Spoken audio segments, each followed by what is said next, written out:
Ladies and gentlemen, welcome to another episode of The Flank. I'm joined by the 20-time champion, a 2-time world champion, a legend to the Call of Duty scene. Give it up for Patrick Price, aka Aches, and give it up on the other side to another multi-champion, another world champion, another staple to the scene, Chris Duarte, aka Parasite. Gentlemen, what a fantastic day at COD. What a beautiful fucking day. How we doing, man? What's going on? I'm doing pretty good, man. I actually just flew from Dallas to California. I'm spending time with family, but, you know, I wasn't going to miss the show no matter what. Yeah, no, that's cool that you're. So how far are you from me? How far are you from Hollywood? I'm in Santa Clarita. Look that up. I think I'm probably like 30 minutes away. That don't sound too far. We might have to hang out, man. If you guys are watching on YouTube, make sure to hit that sub button, man. We still got over 60% non-subscribed, 60% of viewers. So make sure to hit that sub button, man. And don't forget to hit that like button as well. How you doing? If you like it. Pat, how you doing, bro? You doing all right? I'm doing great, Tom. You know, another Friday, another X-Defiant Insider Sessions. That's why we delayed these a little bit on Fridays. Chris, we're missing you, and Tom, man. Hey, I can't wait to get you in, man. It's going. You know, that time's coming. We're gonna get you in there. I think you're gonna be a nasty cleaners, Tom. I think that's gonna be your go-to. You think that's my go-to? What's a cleaners? What is that? Is that like a gun or like a character or like a what is it? It's the fire faction. So you know, okay. I want you having a flamethrower in your hands, Tom. Yeah, you know? It sounds like me. It sounds. Say hello to my little friend. How you doing? Yeah. Hey, but it's been a pretty good day for me. In case you guys didn't see it, I was nominated for esports content, not to toot my own horn here or anything like that, but toot it. You know, I was nominated for esports content creator of the year. So we're gonna put the link in the description below if you're watching on YouTube, and it's in the chat if you guys want to go vote. But it's an absolute honor, man, to be nominated with so many amazing creators. Hector's in there as well. And you know, none of this is possible without Hector and some of the things that he was able to do, and just all those other creators, man. Shout out to them. First esports awards. You guys ever go to an esports awards? You guys ever go to that? I've never been, man. I've never been. I wasn't able to make it. Wait, I thought Pat was nominated for like worst takes on a podcast or something. Damn, that's not right, Chris. It was for best multi-talented pro gamer, podcast host, game designer, Mr. Do It All. I was nominated once, but yeah, Tom. That's honestly an honor, man. You should be stoked and super proud about that, man. Thank you, man. I appreciate it, Pat. Dude. Yeah, dude. So, thank you, man. You win. I know who I'll be voting for, Tom. Hey, I appreciate you, Pat, and Chris. I appreciate all you guys and everybody in the chat as well. Thank you guys for all the love. Yeah, it's an honor, man. I'm excited for it. We'll see how it all goes. But listen, we had a crazy day at COD today. Not really. Went by really fast. We should just hop right into it and talk about some of these matches. And there's a few Q&A questions I took from the chat before the show that I'll ask at the end, and we'll talk about a little bit. So let's hop on in. Let's switch on over. We're starting things off. We got Toronto Ultra going up against Atlanta Faze. We got Gavitu, Hardpoint, Tuscan S&D, Gav Control, Berlin Hardpoint, and Berlin S&D. Gentlemen, any thoughts on the vetoes? This was a bloodbath. Faze came out and was just looking nice today. Looking like prime Faze. I mean, hey, I've been saying it. They're the best in the game. They've been the best in the game. They are the best in the game. It was just a matter of time. These guys are coming out and just playing their game. And I think, you know, seeing how they performed today is just kind of, and honestly, how they have been performing recently. That they've been waiting for that major win, and I think it's going to be Major 4. I thought it was going to be Major 3. Ended up didn't happen. I think Major 4 is theirs to take. They're just looking on another level right now, and I'm stoked to see it. What about you, Chris? What were your thoughts? Yeah, Faze looks on point, specifically Simp. That guy's been putting on an absolute show. I think in his last couple matches, he's been absolutely frying. He's hitting form for sure. Yeah, like he's definitely hitting form. I think that's very important for this team, because not to rag on Simp, but like this has been the Celium show throughout this entire season. I think you have had moments of greatness from all of them, but like the consistency factor from players like Simp and Abizi, for example, have just not been there, while Cel's been kind of the only person that's really been, you know, in that consistent stuff. As far as the Ultra side, I think they're at a point in this year where they're kind of just outclassed by this team. There's not really much you can do in the veto scenario for Ultra that would put them in a like favorable scenario. So I think Ultra's just kind of fucked when they play Faze to an extent. Well, what do you think happened to Toronto today? Because Pat, you actually thought Toronto was gonna win today, if I remember correctly. Yeah, so I picked Toronto. I thought, they had upset potential in this match. The main reason I picked them, Tom, was because they played London last and they just came out so flat. And I think they even said it like their teamwork was off. They didn't play a series that they felt, they were happy about. So I picked them to have a comeback series. Obviously, this one wasn't it. It's always hard to kind of do that up against a team like Faze. Yeah. But listen, like I said, I still got faith in these Ultra guys. They are my world champions in 6 weeks. So they still got plenty of time for me to put it together. I still think they're a top 4 team in the game. It's hard no matter what team you are to perform when you're going up against a team as red hot as Faze was today. Yeah, no, I agree. And we could tune into the listening with Toronto Ultra and kind of see how they were coming through this one. Again, their comms sounded even more slow than usual today. Let's tune in and listen to the guys. Already top boat, yeah. Weak, low cliff, under rock. Close on you. One Tim, he's dead. Underpass. Nice. Beezy's on ult. Yeah, I'm set up. Go new. Give me top boat me. Yeah, I'm watching more than one. I don't see him top boat. Let's do me. Finesse in the stairs. I'll kill him when I get him too. Mind, he's top green to hole. S2 in hole. S2 in hole. One on hole. Sim. Mid tank. Left side, mid tank, left side. Oh shit, yeah. I'll kill him high. One's probably pinched around cliff then. Could already be cliff on me. Yeah, one's gonna pinch. Yeah, he's on the fuck. It's over. Nice. Sim top cliff. He's on front cliff. Low, nice. Went for one. Nice guy. Look at that. Yeah. Look at cliff. Yep, safe. I'm going red tower. I'm in bunker. Run red tower. I'm gonna get my cubby right now. We did. P5. One. I got naded. Sim's P5. Stand over here. Miami close. On the railing. S2. In time, front green. Someone railing front green. Yeah, on the railing. Nice. Where's that guy? Oil. Can we get time? Yeah, I'm watching close. I've got time. Try and get top boat. Oil. Full that cliff. One behind us. One S2. Yeah, S2. Nah, yeah, S2 and top boat. Looking for nice. Good shit, boys. Get across the right. One shot ult. There's one top boat and one ult. Okay, One's gonna be new on me. Get across. Cross this one as well. He's new on me. I have to play these guys. Yeah. Just play that P5 still. I can play new on me. Good. Nothing's crossed you close. Left side P5. Is he past you, Toby, or not? Nah, you can't be. Okay. One stop me. I'm running. Watch him make come. So the comms, they sounded like typical Toronto Ultra comms, right? Very calm. For me, I just felt like Toronto just couldn't hang with the slang. They just couldn't get kills in this one. And Faze, they were able to just get a really fat lead really early on and just kind of hold on to it. But I definitely think slang power was hurting them in this. And that's what worries me about Toronto sometimes. And sometimes I've thought about it too. They have Scrappy on the bench. I don't know if you guys were seeing what the hell he was doing in challenges, but my fucking God, has he been popping off down there. Granted, it is challenges, right? But I do think Scrappy's a really good player. I mean, he came in and showed it. Granted, he was playing a struggling New York with like a freshest team change. He did really well in that series. They won and he fried. Like, he was the MVP of the series for sure. I think he's good enough to be in the league. My problem is like, who do you get rid of? Because people are like, get rid of Insight, blah, blah, blah. I think Insight played really well for them at the major, and obviously Cammy's the other superstar. I think this team is just in a bad position where they don't really have too many like players where they could like swap out, and not that they necessarily should, but Scrappy definitely can add some heavily needed slaying power to this team, and any team realistically that could go for him. Sorry. Yeah, we'll take a look at the scoreboard. 26 and 18 from Simp. Alec 24 and 18. I mean, every time they play Gavitu, I feel like Simp and Alec are popping off. MC's doing his thing. Abizi 15 and 13 positive with a sub. So they were all positive, just slaying out on the other side. Everybody negative.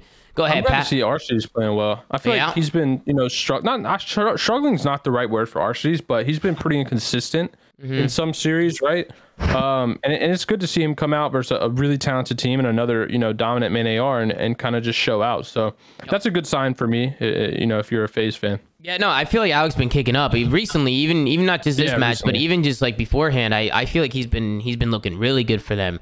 You know what he brings to the table for the team too. He doesn't just bring talent to the team. I also think he's just a very level-headed person on the team and kind of keeps them all in check, So, and I know FaZe has been grinding really, really hard, so you can definitely see the improvement. And we hop into the next one. We go into a Tuscan S&D, and Mono was just not fucking close. FaZe were not afraid to get aggressive. And Chris, I kind of wanted to ask you, I like when teams play like this. I like when FaZe plays like this. I feel like this is how they need to play all the time. They have to get map control. They have to play aggro and just get in their face and just scare people. You know what I'm saying? Your Faze, your Atlanta Faze. Like, put the gas pedal down and make people scared. Make them back up. Make them have to think what you're doing and put that pressure on them. And when you do shit like that, you get the map control. And I felt like Faze was just not afraid to make plays today. They were just running at them over and over again. It's way too talented.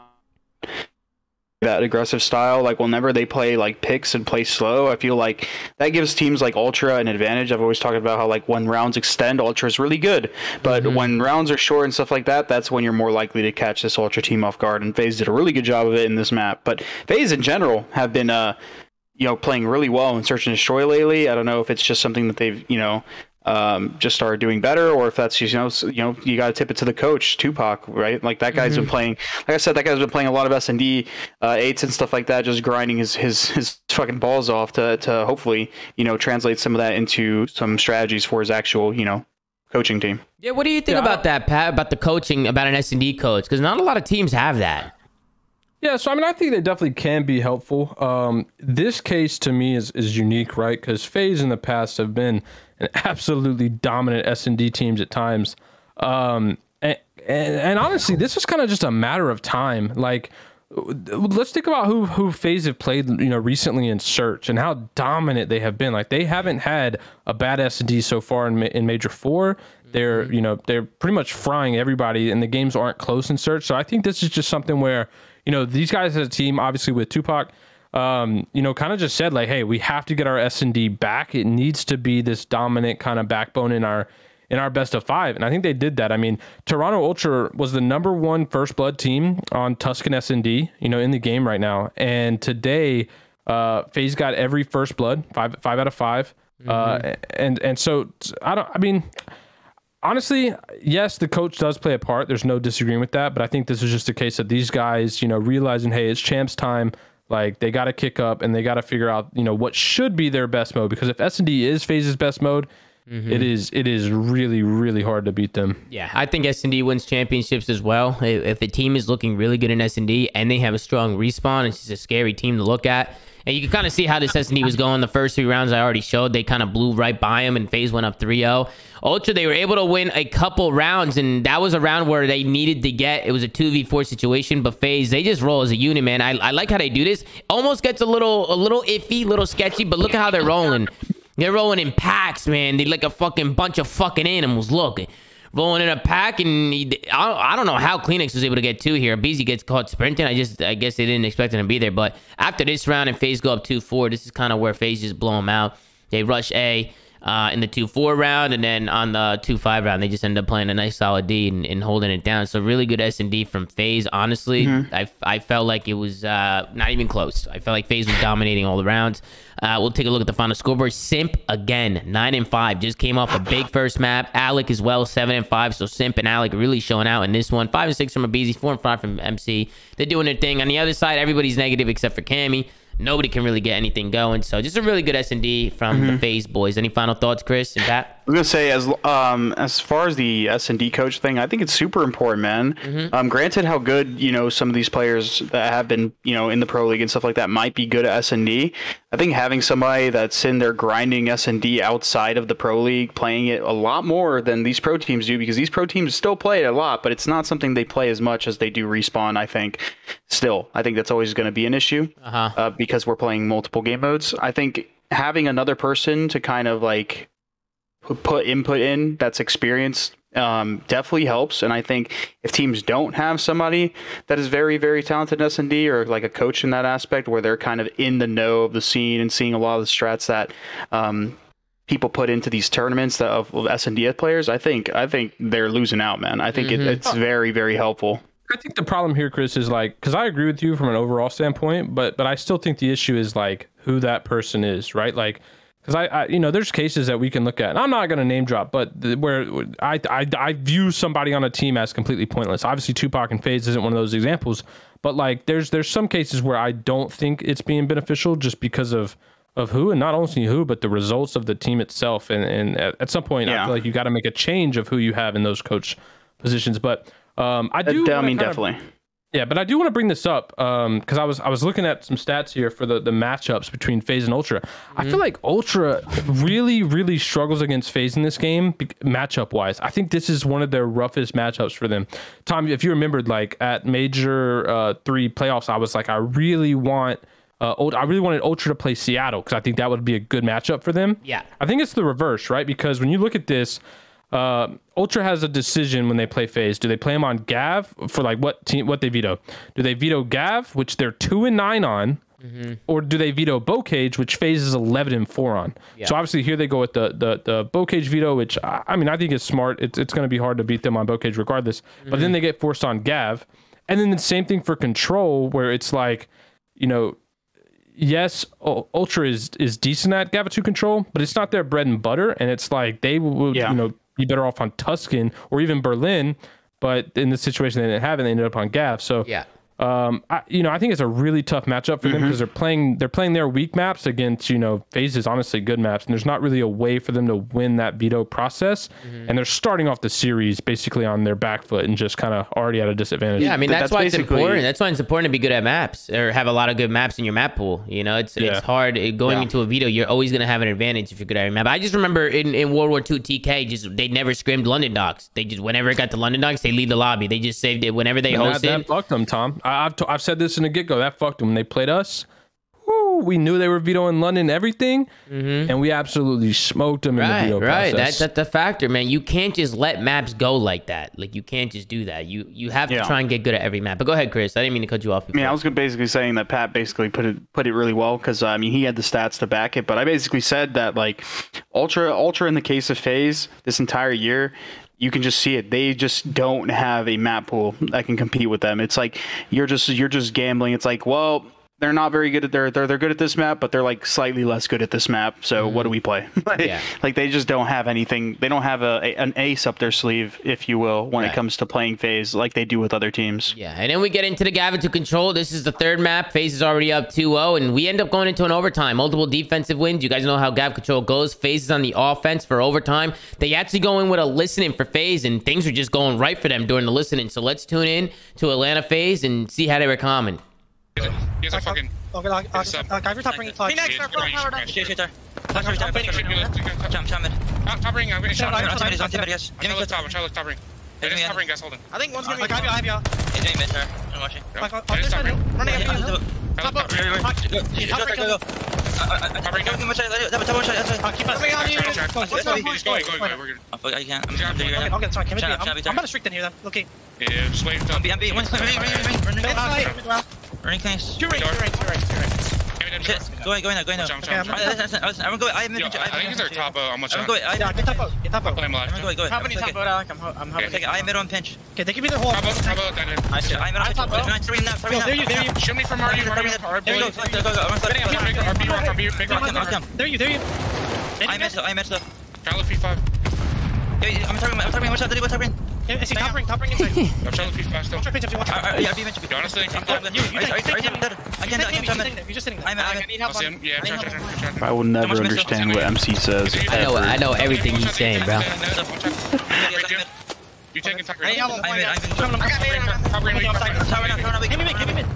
You want tower? Yes, tower. I'm looking tower. Yeah, this guy. Almost top ring too. He's not base game, There's got top ring. I think Ben is top ring. You do this. I got laid down. You do this right now. Ben is top ring. He's you will. I gotta go back up. Sit up. I'm trying to go. Is he our spawn? Where's he at? Ring. I'm trying to go ring. He's in the ring. There's other guys here. Running in a ring. Inside here. We got her. I sent him out of ring. I got one top ring. I'm freaking. In a ring. Let's back next. In a ring and on B. Yeah, I'm training. Wait. Still there. One shot ring. You step too. You step to get ring. Stand up. Inside ring. They're all like you.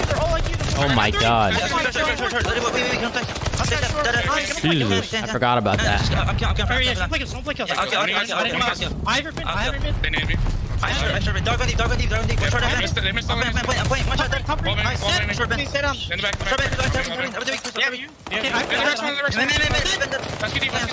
I'm making deep. I'm trying to be.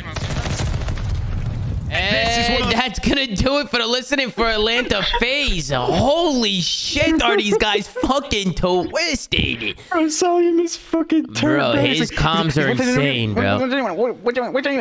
But he has good comms, though. He does have good comms. His comms are good. He's so fucking turned, bro. I used to when I teamed with him, he calmed the same way, and it used to get me so hyped up to hear him comment like that. I used to start commenting just like him. I used to just get fucking turned and fucking repeat things 800 times. You just got us in a mode. Got us You in said a one shot inner ring 7 times. That guy was definitely dead though. Like, that guy was dying for sure. Yeah, no, he's definitely. You heard him the most in the comms for sure. But really good comms, man. I think they kept it flowing for a little while just because Faze was just caught fire, right? They caught rhythm with kind of those spawn kills and getting onto that point. And it comes down. I mean, the Ultra, they have 5 lives. Faze have 9. There's about 12 seconds left, and Faze just kind of put them in a blender. It was Toronto Ultra to end up pushing out Ring here. And again, they just lose every fight. They can't win fights. Faze, they end up just going a clean 3 dead. Ultra don't win a single gunfight. Just like that, 5-9 goes to 2-9, and Ultra just out. They're out of lives here. I was hyped up right here. I had $50 on a match. Cammy, he ends up getting a couple kills at the end here to save me a little bit. I had the over on Cammy, so I needed him to pop off right here. And he ended up, everything worked out perfectly. Faze got the win. Cammy got the kills. Bada bing, bada boom. That's going to do it. Simp played fantastic today. He ends up going, he ended up going 34-23 in the control. Everybody, Abizi 24-30, LCD's 25-26, 24-22 from MC, and you can just see Simp 34-23. I mean, every single map this guy fried. Every single. I really wish map, Ultra was able to clutch up that defense there on Gav, because I really wanted to see them play that Berlin hardpoint that was game 4, but Faze clutched up. A weird stat, but kind of a cool one is Faze has the most overall lives left on Gav2 control. So like every round and lives left when rounds in, they have the most of any team at 624. So a weird stat considering, you know, Gav control is not their best map, but it's a good stat to have. It just goes to show their slaying prowess and their ability to value their lives. So and a takeaway for me from the Ultra is you know, now after they had that 10 S&D streak, remember they won 10 S&Ds in a row, like throughout the tournament and the online stage. They're now 1-3. So their S&D to me is starting to fall off a little bit. Granted, they're playing some pretty good teams. Played London, played Faze, played a team before that. So I really want to see Ultra get their S&D back in form, because I think that is something where, you know, if they want a case to win a tournament, they have to be a dominant S&D team. So I know it's Vanguard. I know it's inconsistent, but that is really important for this Ultra squad. Yep. Chris, any final thoughts on the series? Anything at all before we get into the next one?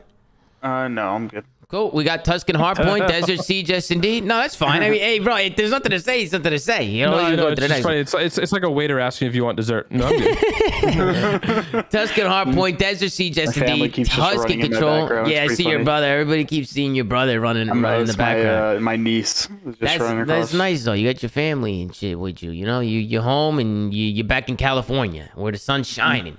But let's get into the next one, man. We got the Minnesota Rokkr going up against the London Royal Ravens. Tuscan Hardpoint, Desert Siege S&D, Tuscan Control, Berlin Hardpoint, Tuscan S&D. We'll get into the Tuscan Hardpoint. Very back and forth in the first half of rotations. It was a tie game going into the second half. Chris, Pat, I'll let you guys give your thoughts on the vetoes, and we'll get into it, man. What you got for us, Chris? I want to hear you first. I'm trying to see the videos on Tommy's stream, but like it's like delayed. Like I can't even see the maps. Yeah. Oh, I got you. Like, Tuscan, it was so for the Hardpoint, Minnesota vetoed Gav, London vetoed Bocage, so London got Bocage out of there. S&D, London got rid of Berlin, Minnesota got rid of Bocage, and for the Control, Minnesota got rid of Gavitu, and London got rid of Berlin. I'm reading it right now. Honestly, these are good vetoes for. I think these are really good vetoes for the Ravens side, because like although the Ravens have been on the come up right now and they haven't been playing the best lately, these are maps they tend to favor. They did a good job by getting rid of the Bocage, because the Bocage is pretty deceiving for me, because I feel like the Rokkr were like, I don't know, at least back when they had Major Maniac, it was just like they even played Bocage when they had Major on their team. And it's not because Major's bad or anything, but like it just looking at the roster, it's like, oh, they're a slow team, but like they've been really good on Bocage. They've been able to hang or beat literally every good team that they've played on that map. So I mean, I think they just played the vetoes really well against this team. What about you, Pat? What are your thoughts? Yeah, I agree with Chris. Although I'm surprised to see. I mean, look, I know Ravens were on and off a good Gav team, but I'm surprised to see, you know, that Rokkr would just get rid of both Gav control and Gav hardpoint. That kind of surprised me. I'm not really too surprised because although like you said, you hit the nail on the head. I think London was inconsistent at Gav. I think they play that map like a lot. Like it's got to be a map they're comfortable on, even though the results aren't really there. And I don't really see Rokkr playing it too much anymore. I think we actually used to talk. I think we talked about that when Rokkr first swarmed. It's like, yo, they got to start like playing these like mixier maps. Like they brought in like Cold Havoc, and they got Sandy on the team and stuff like that. That like we want to see them play more like Tuskens and Bokages. So I think it's probably the roster getting. Sorry, Chris. Say that last sentence. You cut out for a second. A little bit. Bad, but basically I think it's a case for Rokkr kind of like getting better at like the closer range maps and taking advantage of their like aggression as a team, and that's why they probably have been avoiding Bokage or not Bokage, sorry, Gavutu. Yeah, and like the London have just been have picked that map a lot like in the past, so it's probably just a map that they're not as comfortable on.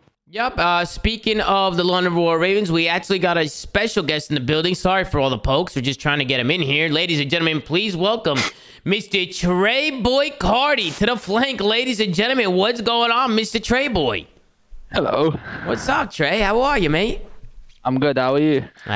Doing phenomenal, Trey. We're just watching over your series, and we're watching you guys slap up Minnesota. How's it feel after a big W today? How you feeling? That was a huge W as well. I don't know, every win for us right now is big just because we want to secure champs. Like actually secure it. Yeah. But yeah, I'm happy with how today went.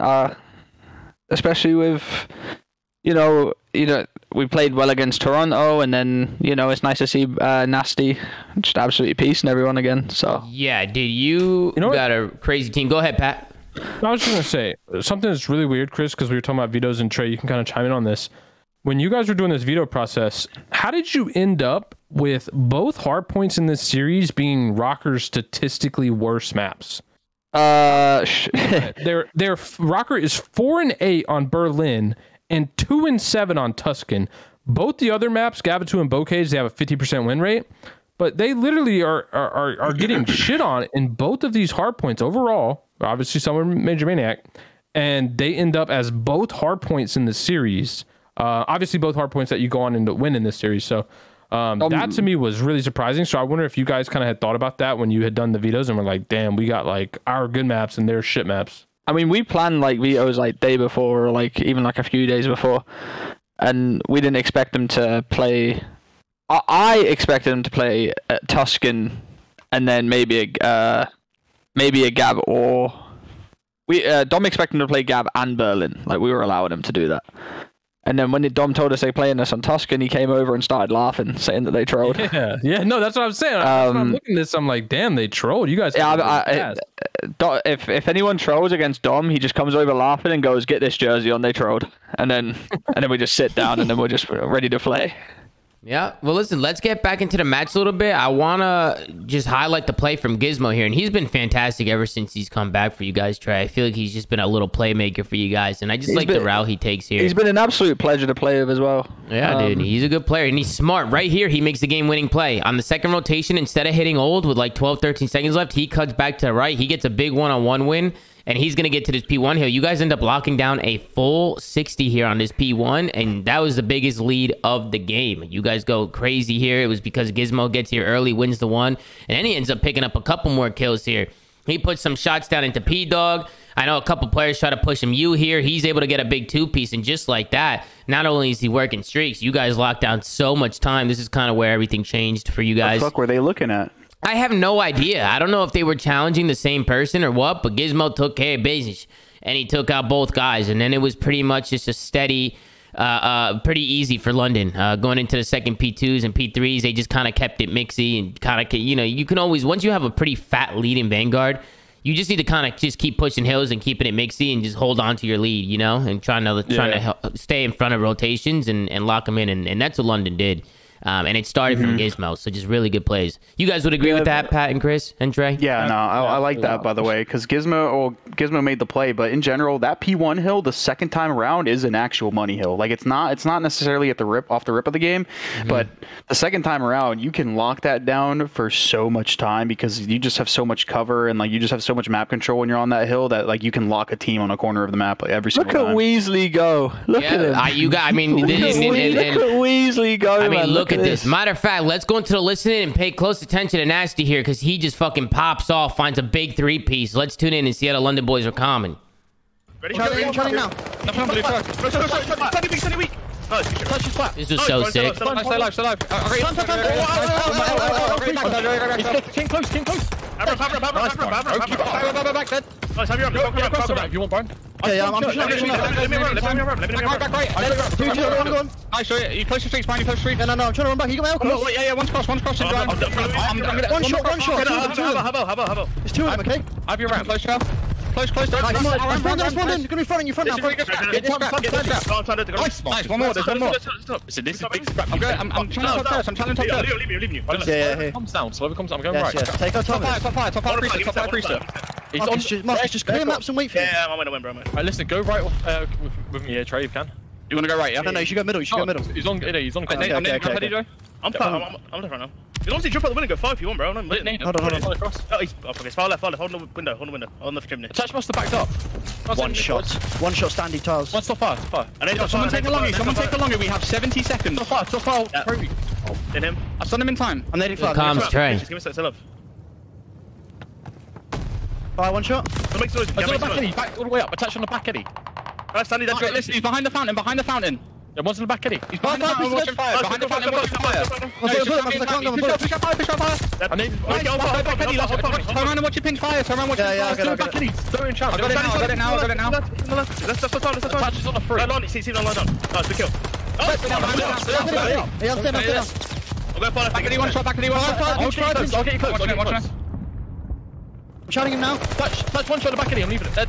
Go leave me. Yeah, leave me. You guys spawn out? I'm going for P1. They're already going to do, Marcus. They're not mobs. That's gonna do it for the listening. You can see going into the second P2 it was Nasty with the big 4-piece to kind of break into that one and lock down a lot of time there to extend their lead. And then going into the P3 hill, Trey, I like the comms. Calm everybody down. Make sure people are taking the right routes. Take your time and work a good break. And I think that's important to highlight that because sometimes teams, they get a lead and they just start funneling and they just start flooding and they kind of lose track of what the initial job was. And I like how you calmed everybody down there and made sure that people were taking routes and that you had that opportunity. You had that gap, right? You had that lead to take that time. Yeah. And make sure you got a good break. That's one thing that like I do it like. I wouldn't say I'm like an IGO in that sense because we like you heard the comms there, like everyone like has this, everyone has a like everyone's vocal. Everybody's talking. Everyone's vocal. No one's got like one way to play. Like we're not just listening to me. But if there's one thing that I make sure I do is always calm them down because you know how like young players are when they start fucking frying. Like they start running like a bunch of animals and talking and yapping. You know, it happens to the best of us. Well, I mean, they'll get better with it as time goes on, for sure. Oh, of course. And honestly, I wouldn't have it any other way because, you know, everyone's getting hyped and stuff like that. And it's exciting, you know, making sure everyone's on the ball. You know, we don't want any ASMR comms. We want it flooded. We want everyone knowing what's going on. And, you know, and I'm just there telling everyone to calm down. So... I like how we are right now. Yeah, I like the energy in your comms. I know Ultra kind of takes a different approach with their comms, and they like it calm. I know Chris has always talked about how much he likes it. I personally like more energy in him. I like to feel that energy when I'm playing from the comms, but it's all preference, right, within a team. Yeah. And it's kind of whatever works for you, right? Atlanta Faze, they yap a million miles an hour, but they all understand each other, and you know, it works for them. So, yeah, every team's different, and the comms work for you guys. And you guys sounded good in the listeners. Take a look at the final scoreboard: 26-20 for Nasty. Everybody else negative, but you, Trey, +1 at 16-15. So Nasty really picking it up in the slaying department. That big 4-piece was huge, especially in that P2 hill. And on the other side, Standy's the only one who really showed out. Everybody negative by him. He's 28-22, but Attach had a rough one, 11-17. Don't see that often, especially in Vanguard. Havoc 16-19, 18-19 for Preston. So just a really rough map for the Minnesota Rokkr boys. What do you think happened to them, Chris and Pat? What do you think was going on with Minnesota Rokkr today? Or do you think it was just London just coming out and listen, and I know what taking was care of going on. bases. One, I got a question. Trey, did you get a haircut today? No, I just look fucking good. Okay. Yeah, no, Tom, I know it's a simple thing, dude, but I think they literally beat themselves. To come out in a series and literally pick your worst 2 maps against another team's good 2 maps. Like, Ravens are 10-4 on Berlin and 9-6 on Tuscan. It's their best 2 maps. Yeah. And then Rokkr literally has 20% win percentages on these maps, and they play them. Like, they literally just threw this series. And then when it's crunch time like this, when you got to make champs, you're, on the verge of not qualifying, and you come out and do some dumb shit like this in your vetoes, bro, that's pathetic. And honestly, I think they know they trolled, because usually Dan is in here in the chat, like, having this kind of map veto discussion with me. I think they know they trolled, bro. I think they know that they literally fucked up big time in this, and this was a series that they honestly could have won. No offense, Trey. I think you guys are grossing on the comeback, but I think this is a series they easily could have won, given with how competitive they've been playing. But yeah, I think they just threw this series at the map vetoes, and it was over right then and there. Like Trey said, their coach literally came back laughing at them, telling them, "Yo, get ready! Like, you're gonna get a free dub.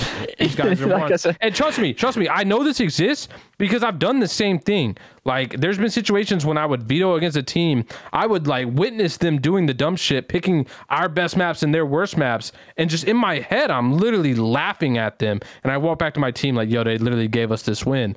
Optic World War II is one of those examples in pool play when they had to win 1 map. Situations like that, bro, like, yes, a team can be better or worse, but when you troll like that in the vetoes, dude, it's over from the get-go. Yeah. No, I definitely think the vetoes might have not have held Minnesota Rokkr at all. But then we get into the next one. We're going to get into a Tuscan S&D, and this guy, Gizmo, not only was he making game-winning plays in the hard point with the routes he was taking, the one-on-ones he was winning, but he starts off this S&D fucking kicking. He goes 3-0 in the first round, and he keeps that streak going into the second and the third round. He's able to pick him up. They end up losing this round, but he's got the streaks, right? So obviously those are going to come in clutch. Regardless, Preston gets a big one-on-one win here. I thought Gizmo was going to kill him here. And Preston, he just ends up using that column to his advantage, throwing a little shimmy here. Then we get into the 1-2 round. This is kind of where Gizmo was able to clutch up. Again, making plays. Gizmo, I feel like we keep saying his name ever since he's been back. I feel like he just adds a different energy to the squad. Minnesota, they rush a little bit of an 8 plant here. They start backing up, and they do a good job. It started with Dylan attached, man. The streak comes down, so they get the information. Nasty gets 1, makes it a 1v3, but Dylan, he's able to find 1, slides up through mid-map. Boom, that's a 2-piece. Makes it a 1v1 situation. I'm thinking attached might be able to clutch this 1v3, but Gizmo again, with the clean beams, able to win the 1v1. So fantastic plays coming out of Mr. Gizmo. I know. Go ahead, Pat. I'm sorry. I was focused on the hard points, but damn, we get into the search. Fucking Desert Siege is one of Rokkr's best S&D maps. They're the #1 team, in the game on Desert Siege in win percentage and first blood win percentage. And when you look at the Ravens. Oh, you said Rokkr. I was like, my bad. You did say Rokkr. You did say Rokkr. The Ravens are the #1 siege team in the game currently at 6-1, and they have the highest first blood percentage at 87 win percentage when they get first bloods. Rokkr horrible at siege. They're 3-2 in win percentage. They are second worst when planting the bomb. Like, bro, I don't know. This is pathetic, bro. Death, taxes, and Rokkr trolling vetoes. I guess those are your guarantees, because they kept it close. They kept it close. I mean, this one went all the way down to around 11. This was a really, really big play coming in from Colt right here. I don't know how he was able to do this, but it's a 2v2 situation. Havoc makes it a 2v1 situation. Great snipes coming out of you, Mr. Trey Boy. You're not missing with that thing. I had a great day. And then Havoc, he read this. I don't know how he read this. I don't know if this was horseshit. Why? You thought this is horseshit? Why? Yes. Why is that horseshit, Trey? Talk to me. I put 4 bullets in his Swede. Yeah, even Gizmo lost full look. Even he put his head back. It was a good read out of him. I don't know if maybe they saw you pushing in the death cam and probably called it out to anybody saying hacking and stuff. Come on, they're playing on League PCs. I win that on LAN.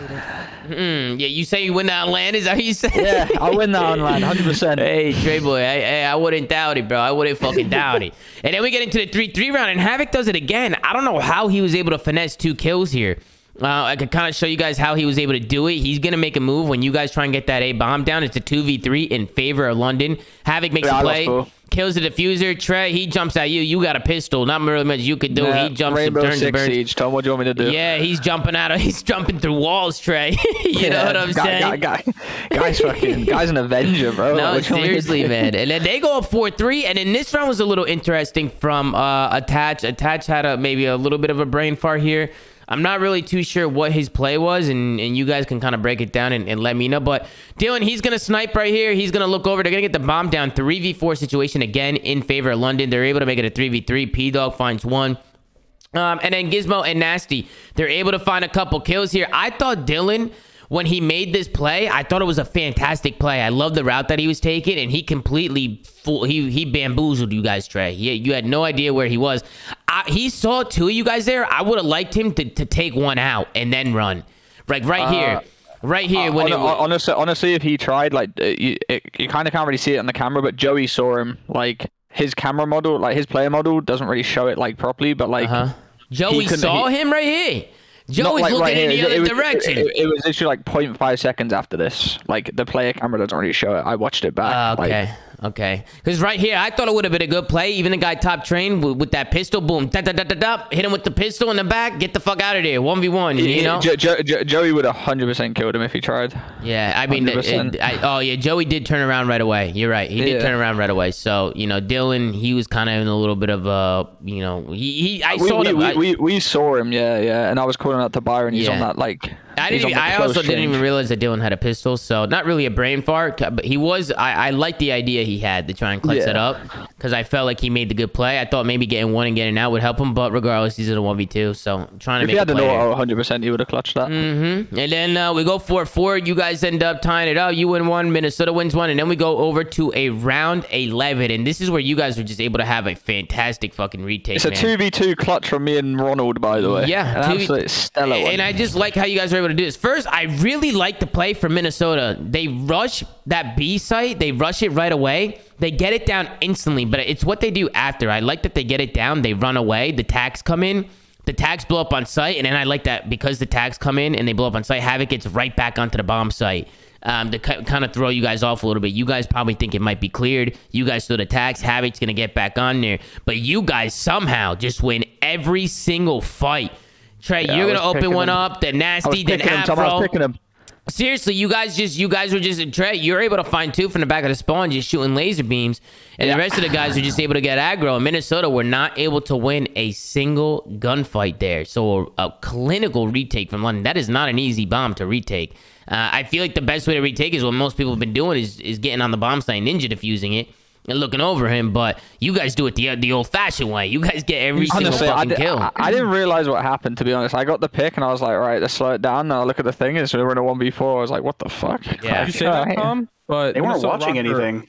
Yeah, they're the second worst team in the game when planning a site on Siege. So when they get bombed down on Siege, they're second worst at win percentage. So they lose them the most. I'm assuming probably like Paris is probably the worst. But hey, still, that's pretty bad. 0-3 today on planning it. So, when it went around 11, when they went A, you were kind of like, damn, they're probably chalked. But I do have a Vanguard stat for us, which I just received, which is kind of mind-blowing to me. 26% of all S&Ds in Vanguard go round 11. That's high, bro. Say that again. How much percent? 20 over a quarter. 26%.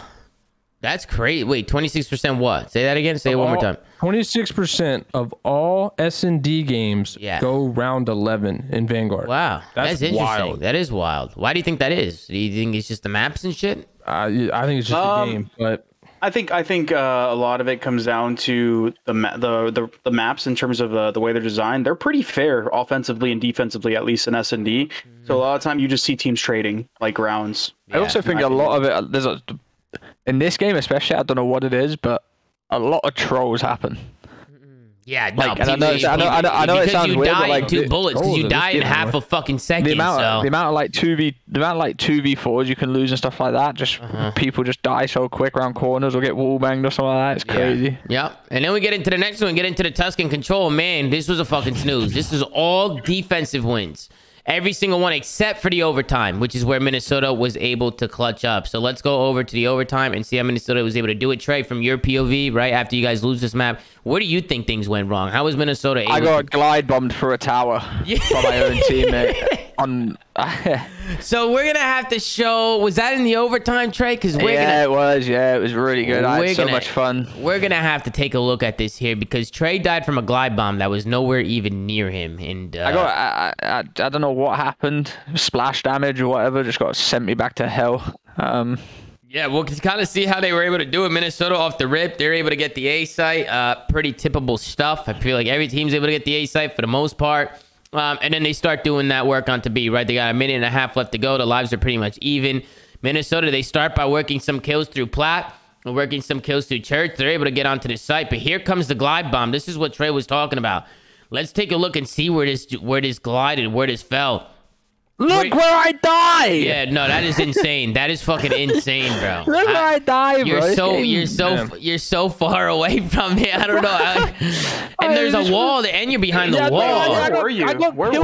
I'm at the blue truck, Chris. He's number 5. Yeah, he's number 5. He's number 5. The missiles. Right, my screen is tiny. Whoa! Where he died.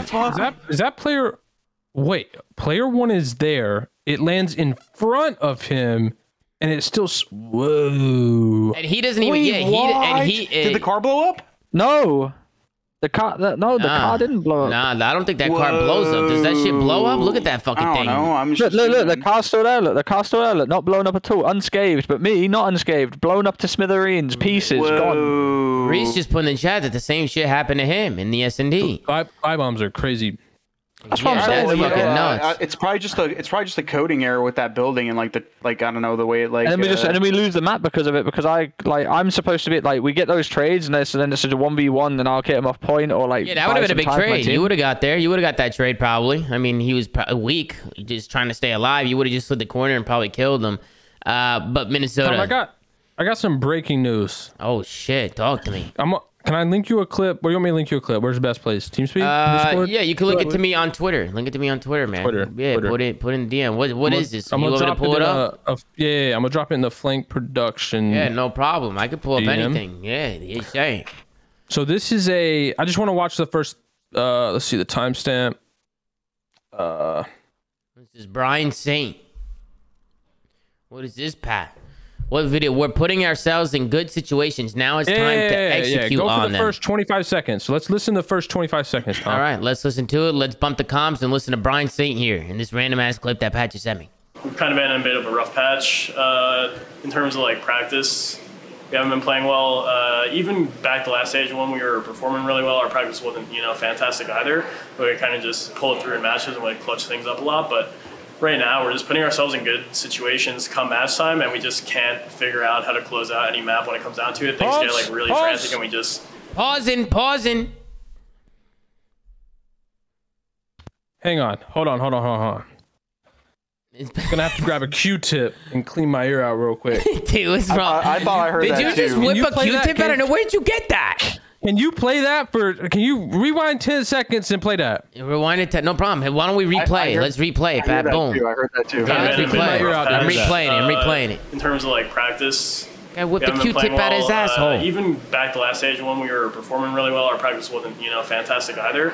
But we kind of just pull it through in matches and clutch things up a lot. But right now, we're just putting ourselves in good situations come match time, and we just can't figure out how to close out any map when it comes down to it. Things get really frantic. Putting ourselves in good situations come match time. In what universe? In Call of Duty competitive history, in what universe is picking your worst 2 maps and giving the other team their best 2 maps in respawn? Putting yourself in a good situation. How is that? Is he involved in the process? I don't know. Maybe you got to use the Q-tip one more time. Put yourself in the statistically worst position that you could have. And that's just hard point. When we go to search, it was the same thing. You're literally setting your boys up for failure. Well, I'm sure the coaches aren't the only ones that go into the vetoes. You know, we've talked about this. But I'm saying them as a team. Them as a team. Yeah, as Brian's a team. saying them as a team. It's a team thing. You know, you can't put it all on the coaches because the players have a lot to say on the vetoes for sure. Yeah, but as a team, they're saying they're putting themselves in good position. No, you're not. You're literally putting yourself in the worst position. Yeah. No, anyway, that's just it was some breaking news. It popped up on my timeline. I wanted to listen, and I was mind blown. So let's get back into it. Game 4. Let's get game 4, man. S&D. By the way, Bocage. Berlin Hardpoint. Berlin Hardpoint. Hey, Pat, you've lost the plot, bro. You're all over the place. Stats on the left side, bro. Berlin Hardpoint. You good, Pat? They're 4-8, and the Ravens are 10-4, bro. Yeah, this is a good map for the London Royal Ravens. This is a fantastic map. Dude, hey, man. I might have to come back for the next series. This is my We'll get into the next one, man. We get into the Berlin Hardpoint. This one was very, very back and forth. It honestly came all the way down to the end. Trey, how was the beginning of this game going for you guys? You felt like you made any mistakes here? For the most part, I felt you guys were just trading rotations, and it was just a very close game. This one was a nail biter. Yeah, honestly, yeah, it was just back and forward. I felt like a lot of that, I don't know, it was so back and forth that I didn't realize that we were down so much. I think we were down 70 at one point. Were you guys actually down that much? I think we were down that much at one point. And yeah, it starts maybe 60. here, right? Because this is where Minnesota is able to get a big change. So I'll tell you exactly what it is because I got it in my notebooks. Minnesota, they're able to chain the P4 and P5. This is kind of where they're able to build most of their lead. But again, it's just going into the second rotation of hard points where it's London that just kind of kicks up. We go into the second P1 train. You guys are just able to hold so much time and bring it all the way back. Oh, yeah, no. And it started with you. It started with you, Trey. It starts with you. You get here early. You were able to win one. I don't know who you won it against. You were able to put some clean beams into Priesta right there. There Boom. You go. See you later. Big one-on-one, and then just winning that one gunfight. That kind of delayed Minnesota's push a little bit. Afro's able to get there. Nasty wins one middle, and just like that, you guys are able to get into this site. Gizmo gets there quick. Priest is all by himself. You guys have the numbers. Havoc tries to make a push on the flank. He goes a little rogue. After he finds one, I would like to see him play, try and play. He played a corner, but I would have liked to see him get out of there and try and stay alive because if he's worried, if you guys are worried about him, it's gonna slow you guys down a little bit. You know what I'm saying, Trey? Yeah. Get a kill, play your life. It's going to slow down the London push, but he ends up going down. And just like that, London's going to get into this and bring this one all the way back. Tie it up, so the lead from Minnesota dwindled fast, man. Very, very fast. And then it was the ending of the game. It was very back and forth. You guys were trading rotations, and it wasn't until the last third P2 hill where things got really mixy. Go back towards the P1. It's third set of hard points. You gotta gas me up. You gotta gas me up real quick. Right, you gotta back it up. You gotta back it up. No problem. The 2-piece on P1. 2-piece on P1. This is what kind of third P1. The third P1. Yeah. So the P1 to P2 rotation. This was all me. Oh, P1 to P1 to P2. Yeah. Okay, let's take a look, Trey boy. Let's see what you were able to do at the very end. You're saying? It's like player. I got you, Trey boy. Don't worry about it. I'll get there. They have like full. Yeah, right here, Tom. Right. I got you, Trey. Oh, I see what you're saying. When you're pushing through docks here. No, it was on the P1. Like they had full control, and they kind of trolled on the P1. They had Minnesota full control. trolled. Oh, right here. I got you. Right here. Yeah, Trey. I got you here. Boom. Yeah, he got stuck. Stanley got stuck at a wall. Look, he couldn't even jump up. If they got all that time, they'd have been like they should have got all that time. It's a game of seconds, Trey, especially towards the end of this 100%. one. And then we get you this. guys get in there. Yeah, you're right. So I make that 2-piece, and then everyone's gassing that 2-piece, and then I make the God play here. The God play. This is the route that I was gonna bring up right here. This is where I wrote down. I'm actually so smart, Tom. I knew he see me cross P5, so number 4 is gonna expect me to go B bomb. So I knew he was gonna be playing a weird head glitch. So I'd take him off there. Yeah. See you later. And I don't know why people were in the chat saying shit wasn't even nice. That was an average play. That was literally a game-winning play. I mean, Trey was able. It's a game of seconds, chat. Yeah, when it comes to these final moments, every gunfight matters so much. I mean, every second matters so much. If I don't make the 2-piece, then we're stuck in spawn. Yeah, and then they go 2-4-8 to 2-2-1. They win the game. Yeah, they chain the hills. You know, it's and then they going into the third P2. This is kind of, you guys were able to break it, and I kind of want to ask Chris and Pat, what do you guys think went wrong for Minnesota? I feel like their setup was kind of shit here. We'll kind of see. It starts with Trey. He's able to pick out Priesta. Priesta's got to try and stay alive there, or at least try and get one. once Preston dies back warehouse, that's going to open up the street. Gizmo's going to make a play onto the hill. I just feel like they should maybe have a little bit more bodies near hill. Maybe try and stack that street a little bit more, or try and help P-Dog out. Maybe P-Dog can try and play some shimmies and try and play for the information, but they end up just getting picked out. Did you guys like the way they played that right there, Chris and Pat? I mean, I think it just comes down to getting blooded on the street, like immediately. Like if you get picked on that street, you just give the other team so much more free roam in terms of being able to check multiple corners, because they can access the street side of the map to get into the point. I think Priesta definitely need to live there or kill Trey. Basically, that would have paid almost like Trey said. That him getting those kills basically won them the game. It guaranteed it. Whereas if Minnesota would have got those kills, it pretty much would have guaranteed them winning. And in Minnesota, they were able to get in. Oh, sorry. I think you gotta be last to engage there. Like, even if you don't die, even if you don't get the kill, just be last to engage. Let them have street. If you know that you can't stop them from getting street control, let them get pushed up. But as soon as they turn to fight the hill, it's a freebie for you. Yeah. Like, I think you literally just, if you're trapped in that back room, just stay down and wait until they engage on the hill, and then you can just flank and get a free kill. Yeah. As soon as they lost control, where Trey had nothing to worry about except kill the people in hill and knew he didn't have to worry about anything else, it was GG. That's what I was saying. Like play off each other a little bit. Like maybe get some crossfires or work with each other, pick up some trades. Like they got picked one by one. P-Dog gets picked, no trade at all. Trey gets a really good shot, and then that opens up the street. Gizmo hits the hill, gets another pick, no trades. It's just they're getting picked one by one. And London, they get in there, they're able to close it out. Really back and forth hard point to end things, man. We got Trey 0, 32 and 25 leading the way. The rest of his team negative. So Trey taking care of the slaying department when it comes to the London Royal Ravens. And then on the other side, Attach had a fantastic map, 34 and 22, but that was not enough. Did they get outslayed? Did Minnesota outslay you guys, Trey boy? Because I think they might have outslayed you guys. Maybe a little bit. Map, Tom. Yeah, 4, 5. Yeah, they outslayed you guys. It was definitely very close. Definitely very close. But there we go. Attach had a good map, but it just wasn't enough. Going back to what you said, as soon as honestly, as soon as I outplayed that guy at the Ducks, I knew we won the game, because he's the only guy that was like there. Usually that guy is like the guy that's supposed to be annoying that you always have to worry about. Once I picked him for free, it was over with. Yep. No, yeah. I agree. Definitely not a good setup out of Minnesota. Trey, any final thoughts on your series? Anything you want to say to everybody watching, all the supporters, to your team, anybody, anything? All the supporters that are asleep in London right now? Yeah, all the supporters that are knocked down. They'll see it. They'll wake up on YouTube. Yeah, they'll wake up. There's a few degenerates up, Pat. Come on now. Yeah, man. Well, just shout out to the team. We were terrible. We were terrible for a month, and we were not in a great spot, and got Joey back. Now we're getting some wins on the board. So shout out the team, and shout out Dom. Hell yeah, man! Crazy, Trey. They're all the way. Yo, Tom. Heartbreaking news, but I gotta actually call the show early, at least on my end, because I got family stuff that I gotta take care of. Because I just got over here. I'm sorry I couldn't make it through the entire one, but tomorrow I'll be good. Bro. No worries. Hey, we got Chris, this next series. I'm just gonna roast You gotta leave right this instant, Chris? You gotta leave right now? Yeah. All right, brother. Yeah. Hey, let's get a waggy in the chat. Make sure to show Chris some love, man. He's got shit to do. I appreciate y'all, man.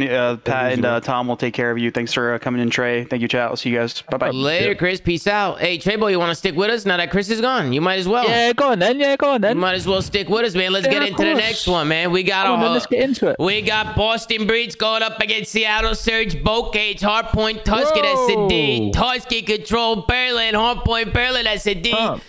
I'll fix you, Pat. I'll fix you, Cam. What happened to me? I'll fix you, Pat. Chris left. Hey, Chris left. You know what I'm saying? So it messed everything up. But I'll fix you, Pat. Go your thoughts on the vetoes. Go ahead. What do you think? Oh, listen. This is actually a hilarious series, because Seattle Surge is so abysmally dog shit at Gavitu that they had to veto it in both cases. That wasn't like me roasting, by the way. They're 0-6 in hardpoint, and they're 1-6 in control. So they're 1-12 overall in respawns on Gavitu. They're horrible at it. That's just a statistical fact, just so we're aware. So they obviously, doing the Lamar special, had to auto veto, as we see here. And dude, yeah, it worked out perfectly for Boston, because think about it. What's gonna stop Zinni from picking Gavitu? We know they're not vetoing it, so the only thing that can stop him is when the other team vetoes it. So thank God for Vivid and Nero's sake that they vetoed Gavitu on their behalf. Zinni obviously wasn't happy. Hopefully he's happy with the win. But yeah, I mean, hey, who would have thought Boston Breeze didn't play Gavitu and got a win? So I don't know, Tom. And they look good today, Pat. You know, it's crazy. It's crazy how they good played Boat Cage. They played Boat Cage, and guess what? Guess who dropped 40+ kills? Was going for a 50 bomb. The guy who was doing it all year on Florida and was the only one keeping Florida in. Yeah, the only one. And he had a fucking fantastic map in this first Boat Cage trade. Were you able to catch this series? I know maybe after the matches you might. Vivid is so fucking good, bro. What do you think it is? You think it's just his aggression and the routes he takes? I just feel like honestly, he's underrated for starters. I don't know why people drop him. I mean, I heard there was internal issues. That's what I heard. I mean, no, there probably is, but it's Vivid, bro. Like, the guy turned Dallas Empire around last year. Yeah, what kind of internal issues do you have? You know, like I know what kind of internal issues there were. What happened, Pat? What happened? Guys, I want a fucking sub player on my team, and Florida's like, nah, you got 3 ARs, my guy. I would have fucking internal issues if I'm Vivid too. I would be bitching every day. You think Reese just got fed up, Pat? You think Reese just got fed up?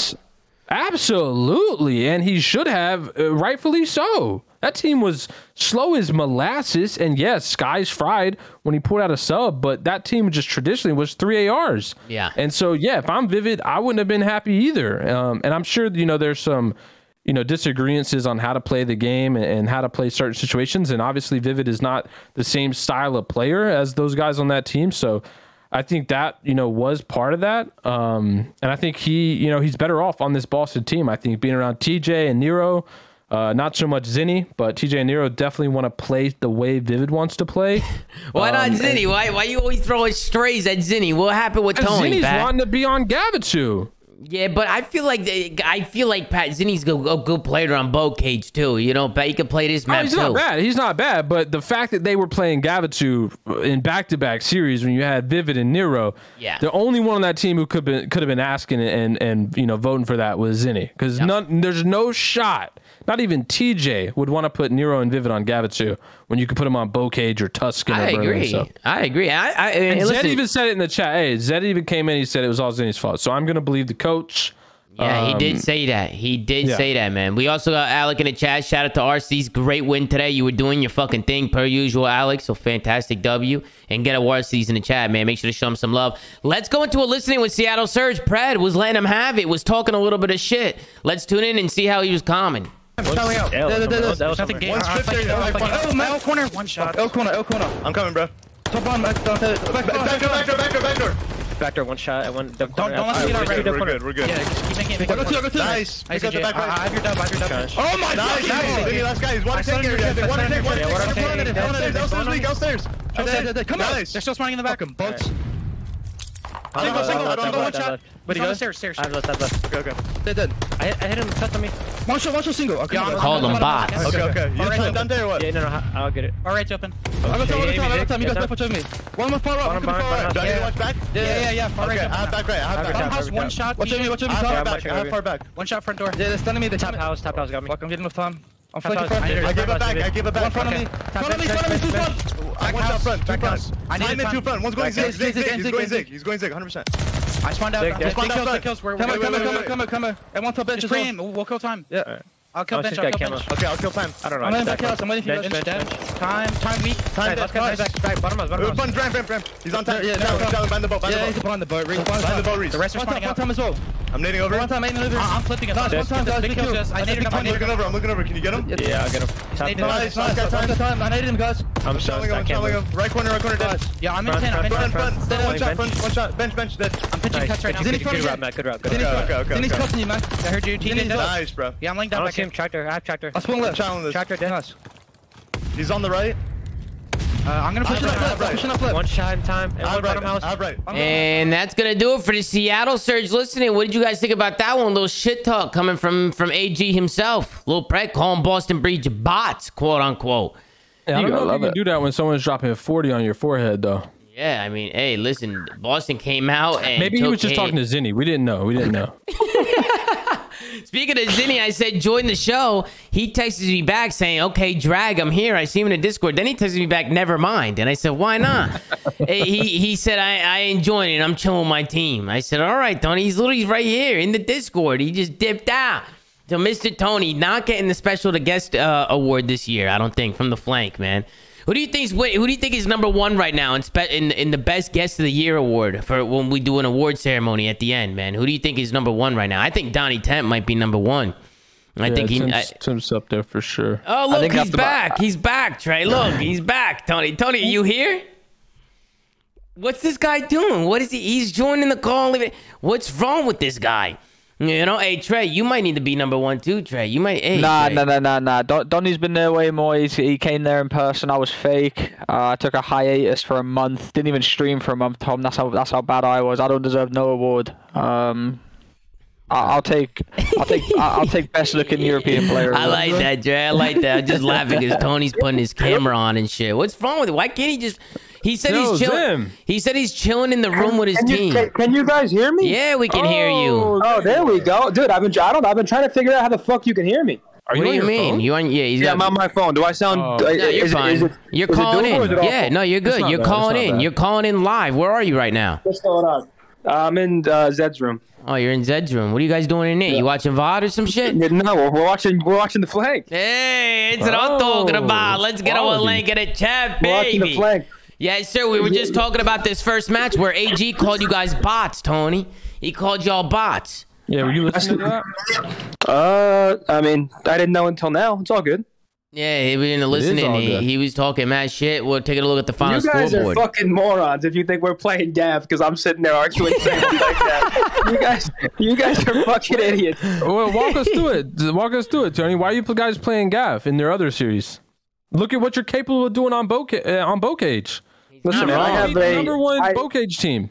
I have an impeccable staff behind me that sit there day in and day out with statistics and numbers and watching the mini map and all that. So I can't really speak to that. So does the Minnesota Rokkr, and they somehow end up with their. Okay, hold on, real quick. Let me say something because everyone's quick to critique vetoes. We have 3 control maps in the game and 4 maps for the other modes. So when you play a good team. Listen, all I'm saying is when you play a good team, it's pick your poison. They have multiple good maps, so no matter what, you're always going to be like, oh, why the fuck would they veto this? We don't have maps. I just want to ask you a question, because I agree with you overall, but let me ask you this question.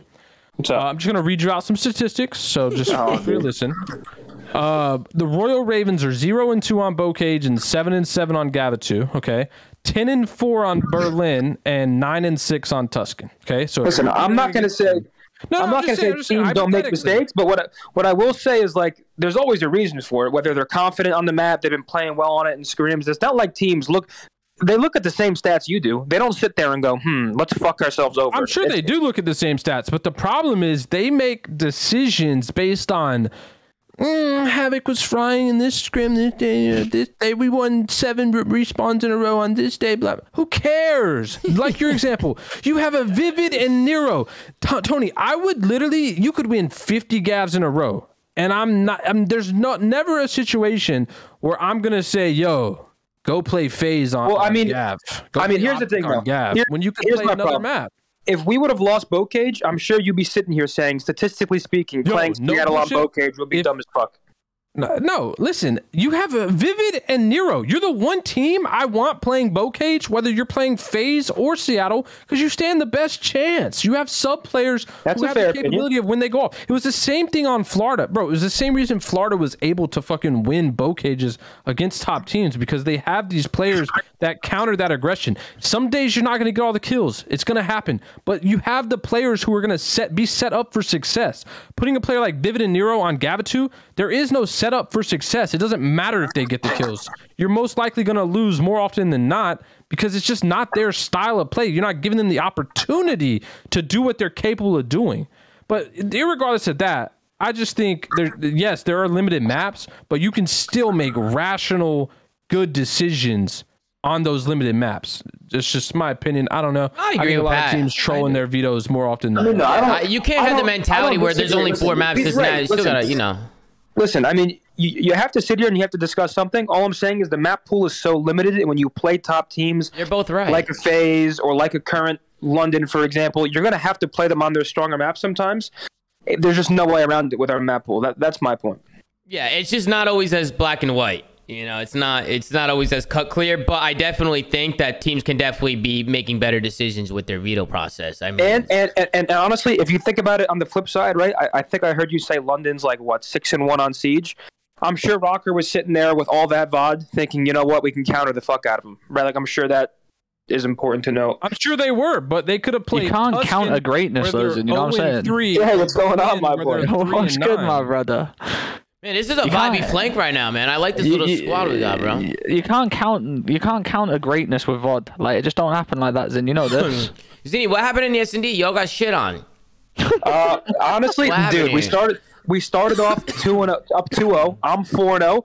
0-7 from me from that point. No, Teach showed you one round though, Zin. Teach showed you one round. No, I mean, honestly, they just started fucking. No. Teach showed you one round where you didn't watch your arch and you got pinched. Tony, I gotta complain. No. That was my fault, Trey, because Pred sprinted mid alley, and I heard him from a while away. It was like a dinosaur. So I thought there might have been multiple because I saw him and I was hearing shit, and I was like, I need help mid. So Teach turned to help me, and then Mac hit left. So that was my fault. That was me saying I need help. Once Mac got these streaks, it was over. Once Mac was able to get these streaks, it was really tough for you guys to do anything. Zinni, I gotta be honest with you, bro. I have to be. You know, I'm a good friend of yours, right? You know, I would never keep anything from you, right? You know, I would never keep anything from you. All right. So today I might have placed some bets on the matches. I might have placed some bets. I might have put some money down. I might have put $50. That's fine. You bet against me? No, it's not. It might be a little worse than betting against you, right? So it's an over/under. So you took the under. You took under 53.5 from me. I took under 53.5. You've been getting pooped on, Tony. I thought maybe. No, that's fair. Did you lose or win? I lost because of you. I lost my parlay because of you. I lost the parlay. Absolutely. I had a BZ, Sib, Cammy, and you, and I got every single one right, but yours, Tony. Every single one right. Tom, what I tell you? Just know I've officially hit my delusional phase. I currently. For the first time in my career, I think there's a delay on my setup. There is something I cannot snap like I was before. I'm not. Listen, I'm being dead serious. If anybody watching has any fixes, I don't know what it's like. Instead of snapping, it drags. It's the best way I can explain it. I'm not a delusional guy. No, you played great today, Tony. You played great. No, you played. Listen, it was all business at the end of the day. Yeah, it was a good team win. No one specifically went off the entire series. I think Nero had like a crazy control. I think everyone did their part for the most part. Yeah, and Seattle's a strong team too, so that's obviously a big win from Momentum. Great team. You guys look good today, Tony. You guys looked really good. Shout out to Wes in the chat. I love you too. Listen, bro, this missile. Did you think it should have killed him? Everybody's tripping about this missile. I don't think there's anything wrong with it. TJ's still in the door.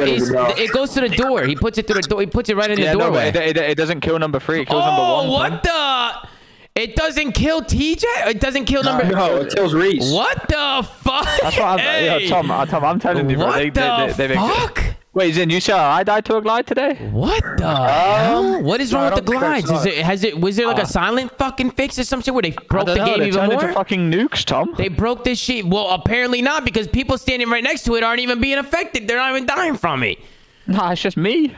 What? Me and Reese. It's just you and Reese, man. Hey, Reese, you're in the chat, man. You could join Reese if you want, man. We're in my Discord if you want to join up. We're just vibing. No, he's in the other room. I'm in Zach's room. I'm rubbing my ass on his clothes. What? What the fuck?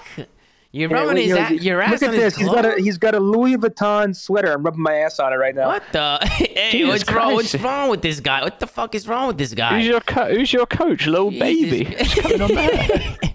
Little baby. Here he is. What's up? What the fuck are you doing?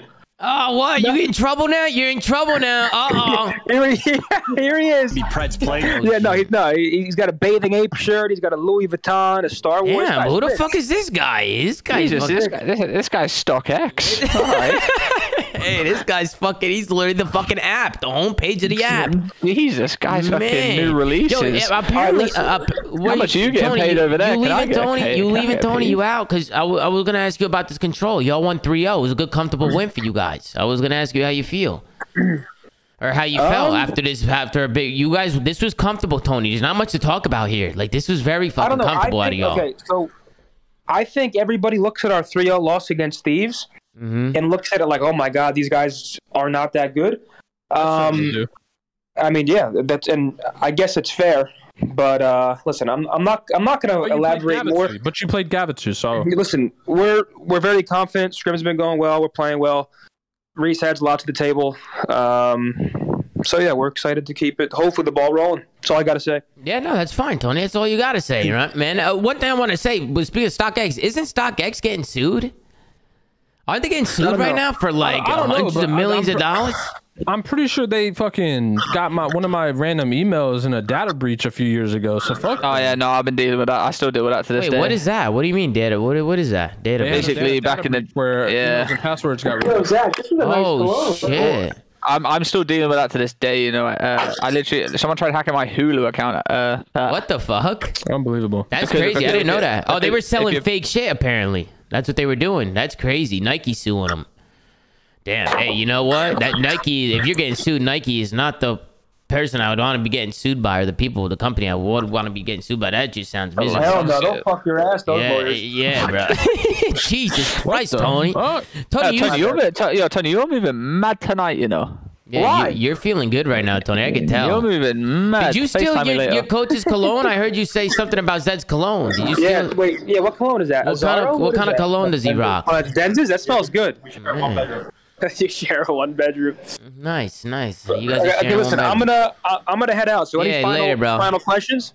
No, Tony. Anything you want to say to everybody watching? I mean, we're just gonna breeze by the controller. Y'all shit on him, but your supporters watching, maybe Zin City's watching. You know, let them have it, bro. Let them hear something.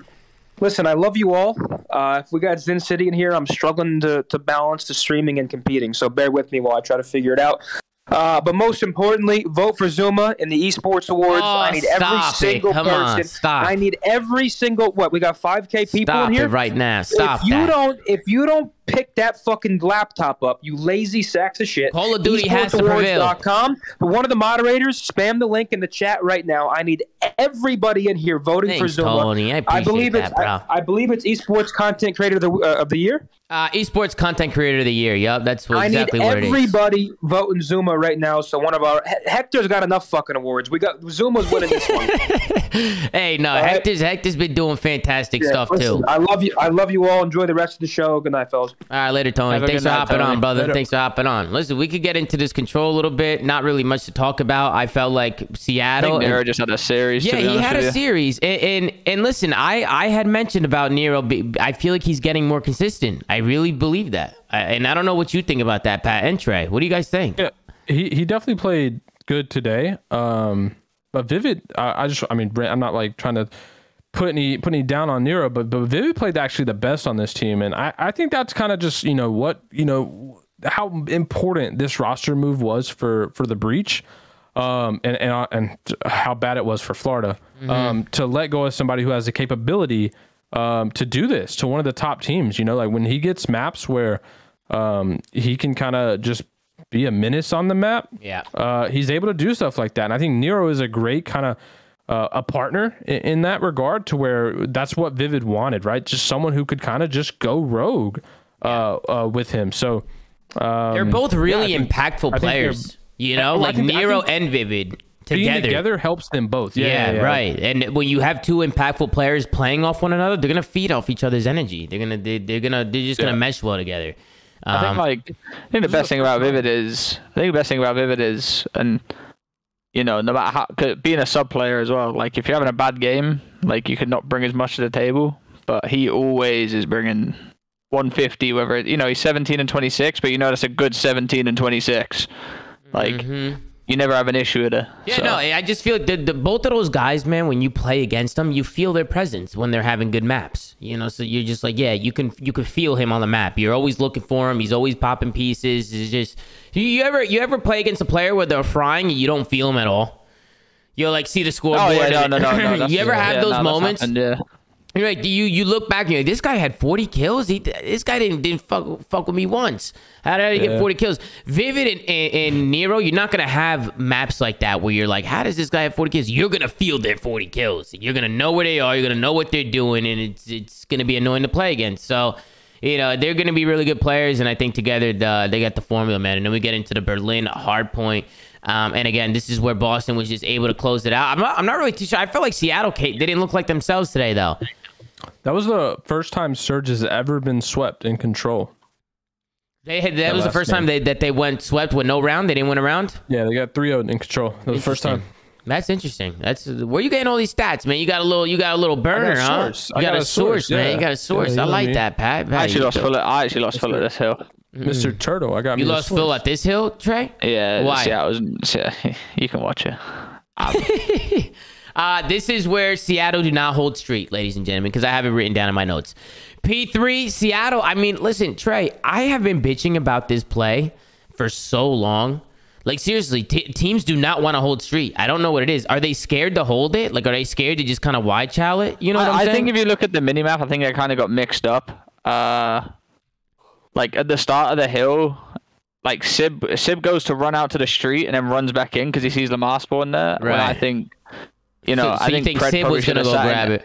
I think Pred probably should have sat in hill, and then Lamar and Sib hit the street and just Lamar fucking hold it. Maybe Lamar was just nervous that Boston was already up the street and that he wasn't gonna make it across. I think if Sib and Lamar hit it out straight away, there should be no issue. I just think Pred probably should sit in time and not Sib. Well, realistically though, especially Dante, I feel like he should have picked it up. Like he should have just went for it. Like he should have just got it because he had the timing. When his teammate dies, he should have already been gone because he knows he's gonna spawn there. Yeah, but I mean, listen, look at the last hill. I mean, there's legit 4 seconds left of ult. Nobody's even going towards street. Somebody's pushing out fire. Dante doesn't even go. He thinks about it, but he doesn't even do it. And then number 8 spawns up and floods. To be fair, Pred has a sub. I think it's like what you said, Tom. It's like they just had an off day. I think I saw one of them tweet it too. I feel like any other day they're probably not doing this. They're probably not doing this. Yeah, no, I feel like just the decision making, like not in terms of them shooting straight. Even watching them play, I felt like they were shooting straight as fuck. It's just their decision making just seemed a little bit. I mean, off they today. just literally won an event like looking pretty good. I know Pat has a different opinion on them, but. Like they look pretty good. They're a smart team. Like they'll watch it back and they'll just be like, all right, we fucking trolled. Like so I was gonna bring this up. You know, yeah, I'm not the highest on Seattle, but something I've said from the beginning and been very consistent about is when this team relies on Sib and Pred, right? They rely on both of those guys to go off. And in this series, and I was going to wait to the end, Sib didn't have a good series. He had a 0.8. Pred was doing his thing. Pred's still playing kind of MVP level since Major 3. But Sib didn't have a good series. Like a 0.8 for him is pretty drastic difference from what we're used to seeing, what he's capable of. And it's really hard for the Seattle team, in my opinion, when both of these guys don't play together well, they struggle. It's been that way from the get-go. It's never been a situation where one of these guys or neither of these guys struggled and they dominate a team or win a match. Like when that is off, when that isn't in parallel, they struggle. And so, you know, this is just obviously another case. Can't you say that about every team though, Pat? Like not about necessarily. I just because like their superstar players. Like does well, if they're not, if the superstars are not performing, it's like, well, again, they're not going to do well. I mean, I look at it like my team, like I know for a fact my team, like we win maps like when we're all negative, or like you just saw it there. We just played the game there. I'm the only one positive in a map, and yeah, some teams rely on slaying more than others. My team's got superstars, even though they're not doing it every series. But our teamwork works so well to the point where we can all go negative and still win the map, and everyone's happy with that. Yeah, I feel like New York can do that. I feel like Faze can do that. I feel like Optic can do that. Like. To me, it's just the fact that like these guys rely so heavily on that slaying capability to win, and when that's not there, they struggle. And I don't know. I mean, yeah, I see what you're saying by that. You're saying you're saying it more as, you know, some teams they might not be there consistently with the slaying, but they still make the right decisions and they still play off on each other in the right way. Right. Yeah. Where and Seattle, like you feel like team, they're all kills. Like you feel like they're not they're not really the type of team where they're winning maps because of their decision making, is what you're saying. Right, exactly. And when we look at it, like when we look at the matches Seattle lost versus what they win, like it seems a lot like, you know, those two guys specifically are kind of the catalyst for this team. Like they win almost every time when those two have a good game. Even if accuracy plays bad or Mac plays bad, when those two are playing well, and I think it does have to do with the pace at which those two play at, but those two specifically, when they play well together, they win. And when one of them has an off game or both of them play bad, they lose. So, but you don't think that's fixable, Pat? For instance, you got two guys, right? Very talented. You don't think that Lamar might see situations, right? You know how Lamar is watching VOD back where maybe they're not playing together, the team's doing stupid shit. You know, you don't think these kids got what it takes, these guys got what it takes to put their shit together, put their minds together. They won an event, you know. I feel like that's why they won the event, because it's not like they just never fucking work with each other. Like they just won an event. Like this is an incredible team. They have they're very talented. That they're obviously professional players that are good at working with each other. But you just worry about the consistency of that. Right, yeah. So that's kind of my concern, Tom, of when we talk about can they put it together. Like, yeah, at Major 3, they were able to play consistently well, all of them, and take the event. But more times than not, I mean, I feel like that's not as achievable, right? Like, you can't rely on that every game. You can't go into a series, and Tom, you know this with any team. You can't go into a game and be like, these two guys are going to perform well every single game. And if that's their win condition, that's not something you can rely on. Can it happen? Absolutely. Can it not happen? Absolutely. But I think, you know, when we talk about how these tournaments go, and, you know, they're obviously short sometimes in terms of like it's 8 teams, 12 teams, and some starting losers. Like you catch one bad series and that could change the trajectory of your tournament. So, yeah, I feel like, you know, they're obviously a top team. I've had them in that kind of 5-6 range, but they just are so reliant on those two guys. So it's a lot of pressure on those two guys as well. Obviously, Pred is still playing, you know, above and beyond, but if Sib, you know, isn't able to keep that consistency up, it's just tough for them to stay in that upper echelon group where they have series where they just lose to the Breach. By the way, weird stat, it's not that big of a deal, but Breach is now undefeated against Surge. They've not lost to Surge. They're 4-0 in hardpoint against them. Wow. Interesting. So kind of interesting, just that those matchups, right? Matchups are a serious thing in COD, man. Like I also think the game is like. Nah, but it's in every game, Trey. Every game is always matchups. No, you are right, but like, you know, picture how many games are like different in there where you're like, bro, like, you know, they sit there and you'll be like, oh, this team should easily beat them, and then like next thing, you know, for instance, Trey, you were that team for us in World War II. That team that was just a blind counter to us. You guys just figured us out, or it just worked. Like whatever you guys did against us just worked. But everything else we did against everybody else won. We used to slap everybody, and we play Red Reserve, and all of a sudden we had like a crazy record against you. It was like 7-1 or something like that. But you would smoke everyone else. Yeah, exactly. We would smoke everybody else. So if we didn't see you guys in a tournament, or we lost you guys, we just make the losers run or some shit. You know what I'm saying? Like you were just a tough match for us, and it just sometimes it's just how it is. It's play styles and all kinds of shit. I think in World War II, Tom, we didn't want to play you guys because you guys were a way better match for us than TK was. The World War II champs was a big example of that. We knew that if we were playing EG in the finals, that we were going to win. We were pretty confident. But, you know, if we were playing Red Reserve in the finals, we might be sitting there like, wait, hold up a minute. We got to focus the fuck up. These motherfuckers know us, you know? So it's just matchups. And Pat, I think you guys matched up well against TK. To be honest with you. Dude, a big example is Vito's, man. Like, look at this situation, right? Like, we talk about Breach in Seattle. Yeah, they've only played twice. But think about what we've been saying about Breach. When they don't have a Gav in their series, they usually win it. Yeah. And what's the map that Seattle's been auto-vetoing all year long? It's Gav. So it's kind of... It's funny how it works out, but I think vetoes do play a big part in that matchup process in terms of what maps you're getting and what you're able to have against what team. But yeah, obviously the game is this game is more of a toss up than I think. It's also so hard to be consistent. Like, you know, it is. We can date it back to me. First series of the week, I drop a 1.6, and then that's true. But then you know, you're back to reality. Same with Sib. He had an unbelievable event. Yeah, you know, we've seen it with so many top players this year where they're finding even Shotzzy, man, he's had some inconsistencies. I was gonna say Simp as well. Like Simp, bro, Simp is another one. I think Simp's one of the best players in COD history.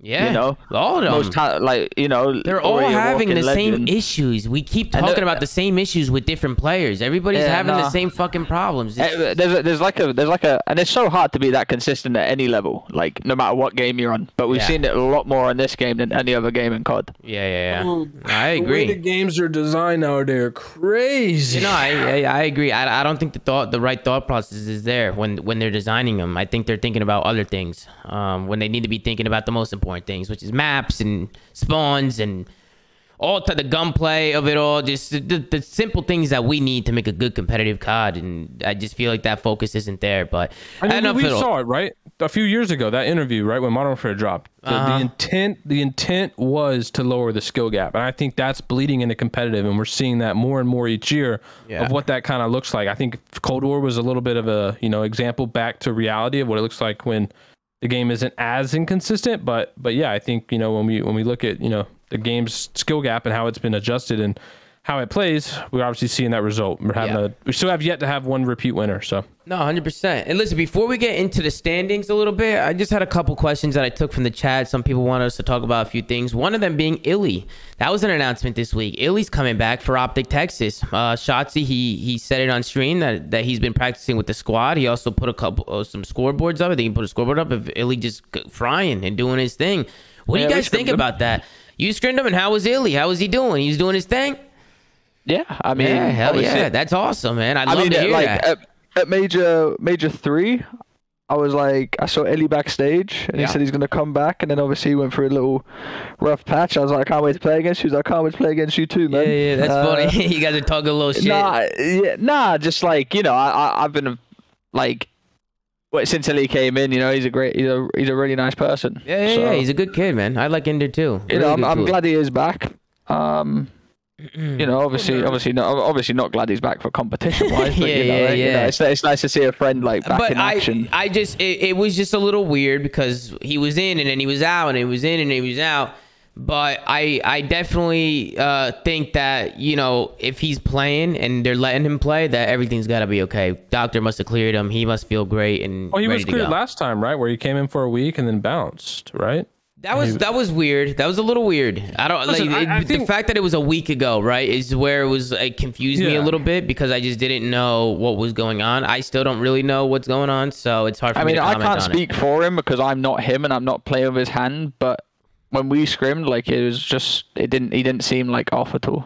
No, he's doing his thing. I think this is something where I hope it works out. I'm still a little nervous for him. Obviously, I want him to be fully healthy and not have any issues, but I am nervous of them potentially rushing this, right? We talked about this last episode where, it may be the safer option just to chalk it for the year and let him come back next year. But I hope it works out. I hope he's healthy. I hope he's got no more issues going forward. I hope he's back to playing like himself. The only issue that I see is that they're about to go up against the New York Subliners.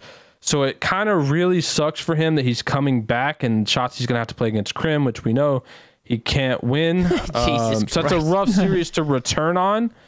But after that, might be a good series to return on because he might come out and smoke New York for all we know. He might come out and smoke these fucking guys. So we'll see what happens. Yeah, we'll see. We'll see what happens, man. You guys know how hard it is as well. Like after, I just lived that, but like a month break, or like 2 months or however long they played with Prolute to then Illy coming straight back in. Yeah. Like it's a transition period. Even though they played and won, like it's still a transition period because you played with another player for like 2 months. Yeah, listen, man. I wish Ender the best of luck, man. I know what it's like to go through a hand injury, and I don't know exactly what his injury is exactly, but I wish him the best. I know mentally it's not an easy thing to go through because clearly he loves the game and clearly he wants to play the game. And let me tell you something, man. Him sitting at home watching them play with somebody else does not feel good. So for him, I think he's just if he feels ready, I'm rooting for him personally. I want to see him do well. I want to see him do his fucking thing, which he is. He's going to do his thing. It's Ender. He's going to come out, and I don't want to hear no bullshit. This guy has a bad map here there, and people are saying, don't want to hear no stupid shit. Because if you know how it is, especially in fucking Vanguard. I just want to come back, be impactful, make plays, and do what he does. And it'll be exciting to get him back into that Optic roster. So rooting for the guy. Let's take a look at the standings. Right now, New York, man, they're inching up, man. They're right there. Rokkr, that was a big loss for them, or a bad loss for them, Pat. This loss today, a huge loss, because I still think Gorillas are coming down. I still feel Florida's going up. So yeah, I think it was a massive loss. That's why I was so mad, Tom. That's like, I wouldn't have cared if this was just a regular series, but for a series as important to that, to make as big of a blunder like that in the vetoes, that really bothered me. Just, I mean, no team should be doing that at this level. So yeah, no, we'll see how it plays out. Yeah, we'll see what ends up happening with them. Let's actually take a look at tomorrow's matches and see who's playing. So tomorrow we got 4 matches. We got the Florida Mutineers going up against London, Optic going up against Paris, Seattle going up against New York. Wait, they don't play. Optic plays Paris next. They play someone Paris. Lied to me. Someone lied to me. They lied to you? They play New York on Sunday. Yeah, they play Paris. Oh, okay. So they must play. Okay, they played twice this week. Paris is a fantastic match for Philly to come back into. Fucking come out there. I don't know, because you saw Don's clip. Like, he's coming to ruin dreams. So. I actually haven't seen Don's clip. Everybody was talking about it. I don't know what he said, but what did he say? They were just going to come into stage 4 and ruin people's chances. So. All right, I think they're coming out with the boogeyman mentality. Well, I mean, they're already funny, good. Man. They're secured for champs, Pat. So they're yeah, but you know, maybe not Optic, but after that, you know. Oh, okay. Yeah, they're playing spoiler. I mean, you've been ruining my scrim dreams. I'll tell you that. Yeah, we'll see what's going on with hey, Optic. You got to think though. Hold on, you got to think. And Don thinks like me. Yeah, them beating Optic may not, you know, directly influence what happens, but if they beat Optic and put Optic in a worse position for playoffs at Major 4 to then play against a team who does need to get that win, then they'd be playing spoiler, because they were the reason Optic played as a lower seed instead of a higher seed. Something to keep in mind. Chat, I know I'm 6 steps ahead. You hadn't thought about that yet, but now you have. So Tom, what's the next one? This fucking guy. I was gonna say we got Seattle going up against New York, and then we got Faze going up against LAG. So we got some good matches tomorrow. I'm excited for all these. We got the Florida Mutineers going up against London. I got London in this one, bro. London looks good, man. And not just because Trey's here, because I doubted London and I doubted you guys in the last series. So I need to make sure. I went over that, Tom. Yeah, no, I need to make sure that I get right for this one. So Trey, I'm gonna need you to fucking come out, take care of business. But we'll see what happens. So I got London in the first one. Then we got Optic versus Paris. I got Optic. I mean, come on.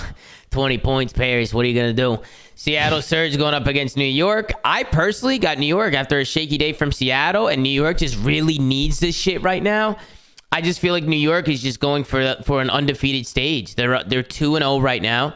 They want to come out and win map after map, and I think they're going to do it, man. I don't know why. I don't know why I have such a weird feeling with New York that they're just somehow going to make some fucking crazy run. They start 2-0. They've been playing well. I just feel like it's that time for them. So I got New York going over Seattle, and then Faze LAG. I got Faze. I still don't understand the roster change from LAG. Still don't get it. You know what's crazy? Still don't get it at all. They had Nero and Vivid signed under contract last year. Yeah, they did have Nero. Wow, that is crazy. Yeah, that is crazy. I didn't even think about that. Wow. Interesting, man. I got Faze. We're going up against LAG. So who do you got, Pat? I got Mutineers. I think the Ravens are hot right now. And, you know, all good things must come to an end. I think they got to cool down a little bit. They're performing well. Teams are just giving them maps in the veto process. They're laughing about it. Hopefully Florida doesn't do the same. So I'm going to take Florida in a close one there. I'll be back tomorrow, Pat. Okay. Listen, if you have a haircut, I'm going to switch up. So let me know. If you're getting I'll keep getting haircuts if you want me to, Pat. Okay. I'll keep a couple fades here and Pat there. might as well start paying you for these haircuts. And start giving you a little 20 for a haircut here. I got a haircut coming up next week too, so that's perfect. Nice, man. Nice. You're getting haircuts together. Yeah. Next match, Optic Legion. Optic's probably gonna win that. Dude, what? Listen, next one I got New York, bro. I got New York. I think Surge is, you know, little rocky right now, losing to the breach. But and I agree with you, Tom. I think New York, it is possible for them to have that 5-0 run. I mean, they're going into their major. It's super important for them. They want to make this run. The story's ending, Pat. The story's it's all just writing itself. Yeah, we're on the final chapter. We're in the final chapter of the New York Subliners and Batman. Yeah. Whoa. Pat, I have a question. If Surge won today, would you have still went with New York?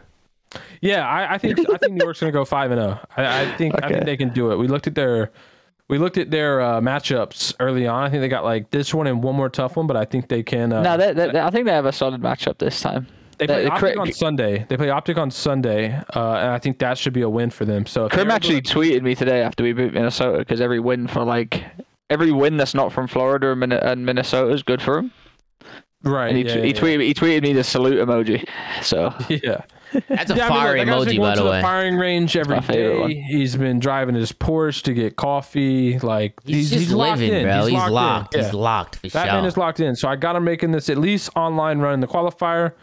Then yeah, I got Faze absolutely smoking the Gorillas. That might be the fastest match of the weekend. Agree with you, Tom. Roster change made no sense. Team is chalked, in my opinion. So we'll see how it plays out. But I think they're not going to make champs, and I think they're just going to slowly fall off the cliff. But anyway, that's it for the predictions. All right, bro. And yeah, that's going to do it for us, except for one more thing. Mohawk, bro. What the fuck happened to this guy? This guy won the tournament, then the next day woke up and he was dropped. What the fuck happened? Coming crazy, yeah, bro. I don't understand. But what happened? Does anybody know what happened there?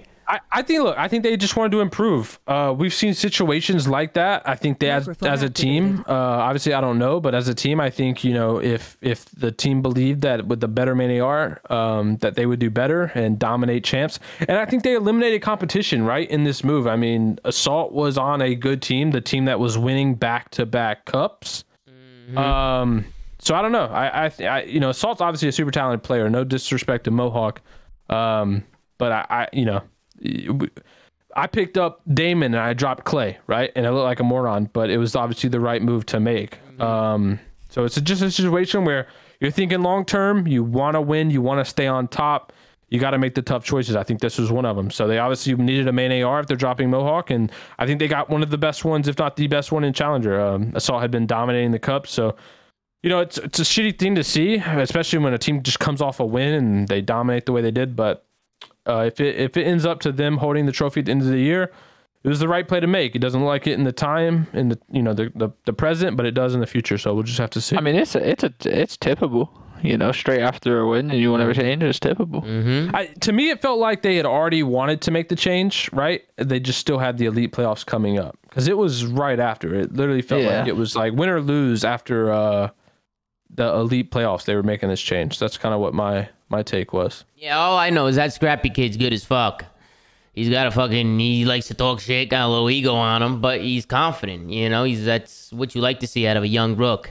And he was doing some crazy shit in Challengers. He was just shitting on him. He's definitely a step ahead down there. I don't know, have you guys been tuning in at all to Challengers, like Pat and Craig? I know he's good. He's a step ahead. Some scoreboards, but I don't even care about Challengers. I mean, I saw what he did when he came into the Pro League and played. I think we kind of talked about this. I mean, this kid definitely could be on, you know, any CDL team at the moment that would want him, and it's just unfortunate that he is signed to Toronto Ultra. So somebody said he's a young ZooMaa. I mean, his name's Tomas. His name's Thomas. He's from Jersey.